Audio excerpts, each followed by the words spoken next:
11월 9일입니다. 역대하 7장 1절에서 22절까지 말씀입니다. 앞에 6장까지 해서 아주 긴 솔로몬의 봉헌 기도가 이제 끝나자 놀라운 일이 발생합니다. 하늘에서 불이 내려서 제단 위에 있는 그 번제물과 화목제물, 제물들을 다 살랐어요.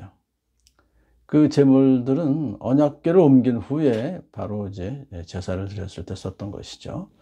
자, 여호와의 영광이 그 성전에 가득 찼다, 그렇게 이제 기록하고 있습니다. 이 장면은 하나님께서 솔로몬이 지은 그 성전을 인정하시는 것이고, 그리고 또 솔로몬의 기도에 응답하셨다는 것을 상징하는 것입니다. 하나님께서 이제 하늘에서 불을 내리셔서 제물을 태우심으로 성전을 하나님의 처소로 받아들이셨다는 내용이 들어있습니다. 이스라엘 모든 백성들이 이 놀라운 광경을 보고 광장에 엎드려 경배하며 하나님께 감사했습니다. 이러한 다음에 이제 또 제사를 드려요. 왕과 솔로몬 왕과 제사 백성들이요.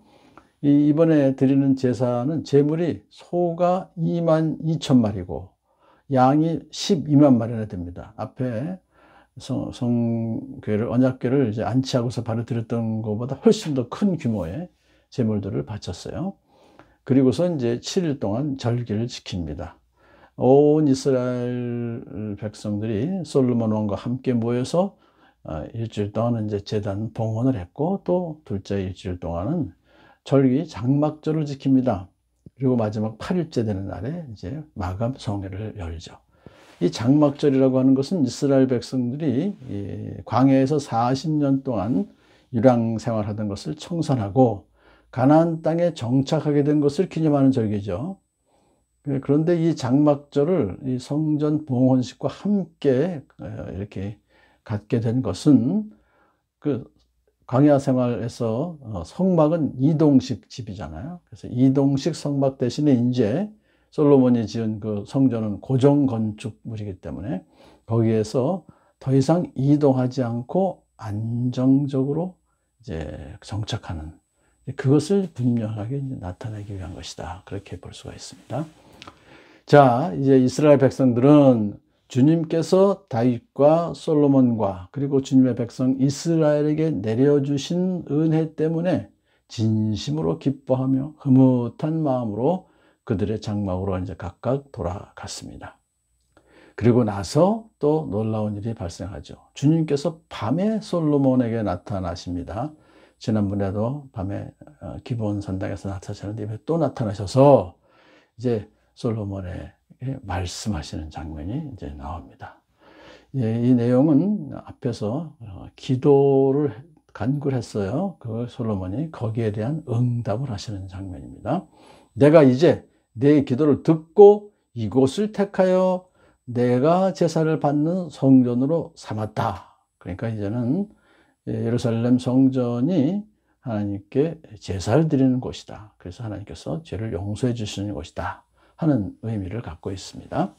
두 번째로, 내가 비를 내리지 아니하거나 연병이 돌게 할 때에 나의 백성이 겸손하게 기도하며 나를 찾고 악한 길에서 떠나면 그 죄를 용서해 주며 그 땅을 다시 번성하게 해주겠다. 두 번째 기도 응답입니다.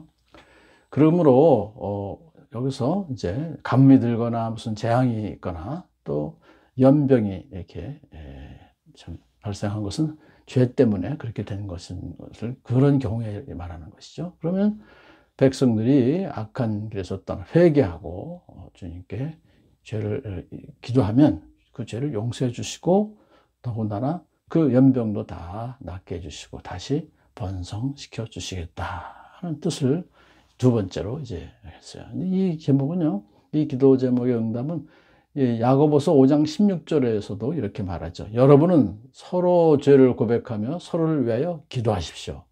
야고보 장로가 성도들에게 이렇게 권면하는 것입니다. 그러면 여러분은 낫게 될 것입니다. 비록 코로나 전염병이 걸려들어도 낫게 될 것입니다. 의인이 간절히 비는 기도는 효력이 아주 큽니다. 그래서 그냥 아무나 하는 기도가 아니라 의인, 예수님을 구주로 믿고 영접하고 이제 주님을 따르는 자들이 간절히 비는 기도를 응답해 주실 줄 믿습니다 하면서 기도할 때 사실은 우리에게 어떤 문제도 다 해결을 받는 것이죠. 이제 그렇게 말씀하신, 하시는 하나님 두 번째, 세 번째는 경고의 말씀을 하십니다. 그러나 너희가 마음이 변하여 너에게 일러준 나의 율례와 계명을 버리고 다른 신을 섬겨 숭배하면, 이게 이제 문제죠. 하나님 말씀을 버리고 우상을 섬기면은 비록 내가 이 땅을 너에게 주었지만 내가 너희를 여기에서 뿌리째 뽑아버리겠다. 그건 이스라엘 가나안 땅에서 뿌리째 뽑아버리겠다. 비록 내가 내 이름을 위하여 이 성전을 거룩하게 구별하였지만 이 성전도 내가 버리겠다. 예루살렘 성전도 파괴하겠다 이거예요. 그렇게 됐죠. 다. 하나님은 솔로몬과 이스라엘 백성에게 경고하시기를 그들이 하나님의 말씀을 버리고 우상을 섬긴다고 하면 성전도 버리시겠다, 땅도 버리시겠다, 그런 말씀을 하는 것이죠. 왜냐하면 말씀을 버리고 우상을 섬긴다는 것은 하나님을 완전히 버린 거냐 마찬가지니까 뭐 두 주인을 섬길 수가 없습니다. 자, 그러면 이제 그렇게 하나님께서 성전도 버리고 땅도 뿌리째 뽑아버리신다면 너희는 모든 민족들 사이에 한낱 웃음거리가 되고 말 것이다. 이 성전이 지금은 존귀하지만 그때가 되면 완전히 황폐 될 것이다. 그렇게 말씀하셨어요. 자, 사람들이 그래서 이제 말합니다. 이스라엘 백성이 자기들을 구원하신 하나님을 버리고 다른 신들에게 미혹되어 그 신들에게 절하며 그 신들을 섬겼으므로 하나님께서 재앙을 내리신 것이다. 그렇게 다른 사람들이 이야기하는 거예요.